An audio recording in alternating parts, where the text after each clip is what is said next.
Bonjour à tous et à toutes. Au nom de la Société francophone de dialyse et de la Bretagne, je vous souhaite la bienvenue pour cette 36e session AFI-DTN. Vous savez toutes et tous qu'en matière de dialyse et de transplantation, un médecin sans infirmière ne peut pas faire grand-chose.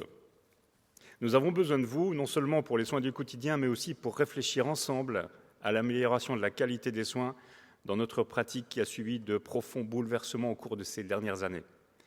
L'un des grands chantiers dont s'occupe la SFD, en synergie avec la Société de néphrologie, ce sont les indicateurs IPAX pour l'hémodialyse.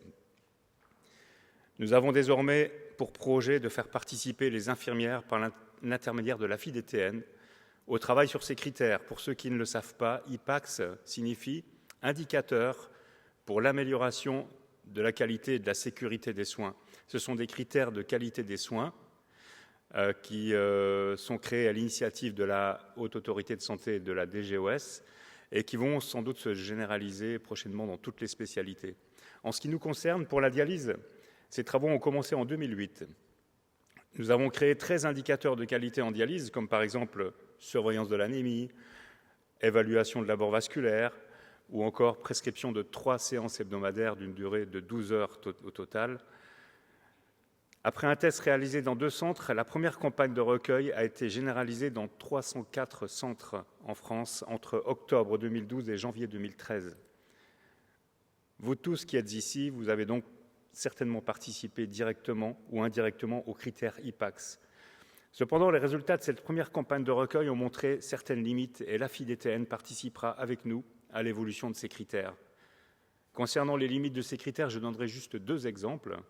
Le respect des 3 séances hebdomadaires avec de 4 heures de dialyse avec une durée de 12 heures au total. La cible est obtenue seulement à hauteur de 79%. Certains centres ont obtenu de mauvais résultats parce que ce sont les données des générateurs qui ont été directement saisies. Et avec certains générateurs, les autotests réalisés au cours de séances, la durée prise en compte était de 3h58 ou 3h59. Autre exemple, dans la surveillance de l'anémie, les cibles fixées entre 10 et 12 grammes d'hémoglobine sont sans doute trop étroites. Seulement 65% des malades répondaient à ces critères. Les indicateurs IPAX seront publics et les malades y auront accès. Il convient donc de travailler sur ces critères afin qu'ils correspondent à une réalité de terrain et nous avons besoin de vous pour ça. D'autres grands chantiers nous attendent, comme par exemple, comme vous a parlé Pierre Simon, les transferts de compétences. Comme vous le savez sans doute, ce sont de nouveaux métiers infirmières, reconnus après une formation validée par un DU, par exemple, et rémunérés comme tels.